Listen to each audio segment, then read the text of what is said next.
Hi everyone, my name is Matthew Landine, and I'm going to tell you about a day that's pretty important to me.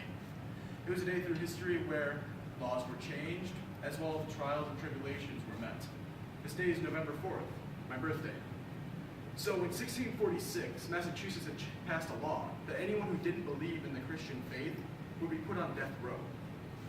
Now immediately this sounds like an atrocity against human rights because we have always grown up with freedom of religion. But back then, the Constitution hadn't been passed yet, Revolutionary War hadn't happened yet. So this didn't seem like a big deal.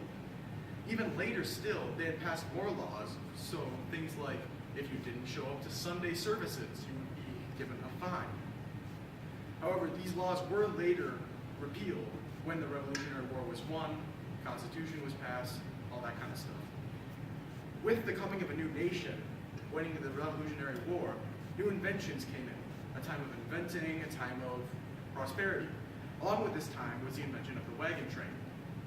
The wagon train was very new and very big because most transportation was done on horseback or by foot. So it was usually very slow. So, a wagon train was a pretty big deal. And in 1841, California had their first wagon train come in. Along with in California, John Beers invented the golden crown. Now, before that had happened, dental care, there really wasn't anything, because other crowns, they were made out of softer metals, and just chewing or grinding your teeth would make them fall out, or just, it was bad. And so with new sports coming up that were a lot more physical, like football and boxing, those teeth would get chipped really easily, and so the golden crown was really needed. Now, along in California, there was kind of a sad thing that happened. In the later 1900s, there was a girl born, and her parents were let known that she was going to be kind of mentally challenged. And her father wasn't exactly okay with this. So he refused to let him be seen in public with her. So he locked her in his attic, and every day would strap her to either a crib or a training toilet, and leave her there with maybe some scraps of food. She wasn't found until 1970 at the age of 13.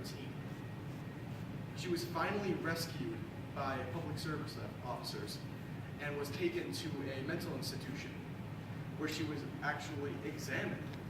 And psychologists made a lot of progress with this, learning about how the human mind reacts to public situations for the first time. And so later on, when she did turn 18, they tried sending her back with her mother, but they found out that she just couldn't handle it. She was still being abused and not treated like a human. So they ended up bringing her to the Children's Hospital of Los Angeles, where she learned to be able to deal with public situations more easily. Now, the last that I've heard of her, she still wasn't doing all that great. She was occasionally doing all right with certain aspects of social society, but she would still have a hard time trusting in people. Well, that's my story. November 4th. I think it's a very important time, and I hope you do too.